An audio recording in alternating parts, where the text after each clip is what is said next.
മനുഷ്യനെന്ന് പറയുന്നത് ശരീരം, മനസ്സ്, ആത്മാവ്, ഇത് മൂന്നും കൂടെ കൂടുന്നതാണ്.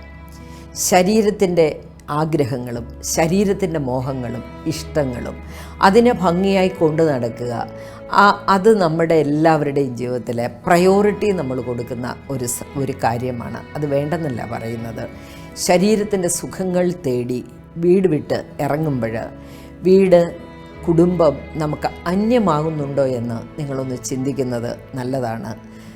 ഇതുവരെ ഭാര്യയും കൂട്ടി മക്കളെയും കൂട്ടി പുറത്തൊരു ഹോട്ടലിൽ പോയിട്ടില്ലാത്ത ഭർത്താക്കന്മാർ എനിക്കറിയാം. ചില സ്ത്രീകൾ എന്നോട് പറയാറുണ്ട്, ഒരു ഹോട്ടലിനകം കണ്ടിട്ടില്ല, ഒരു തിയേറ്ററിനകം കണ്ടിട്ടില്ല. പക്ഷേ ഭർത്താവ് ടൂറ് പോകാറുണ്ട്, കൂട്ടുകൂടി എല്ലാ സൗഭാഗ്യങ്ങളും അനുഭവിക്കാറുണ്ട്. പക്ഷെ കുടുംബത്തിന് ഇതൊക്കെ നിഷിദ്ധമാണെന്ന് പറയാറുണ്ട്. അതുകൊണ്ട് പ്രിയപ്പെട്ടവരെ, നമ്മുടെ ആ ശാരീരികമായ സുഖങ്ങൾ നമ്മുടേത് മാത്രമല്ല, നമ്മുടെ പാർട്ട്ണർക്കും നമ്മുടെ കുടുംബാംഗങ്ങൾക്കും കൂടി അവകാശപ്പെട്ടതാണ്. നിങ്ങൾ മാത്രം അത് അനുഭവിച്ചാൽ പോരാ എന്ന് ഓർത്തിരിക്കുന്നത് നല്ലതാണ്.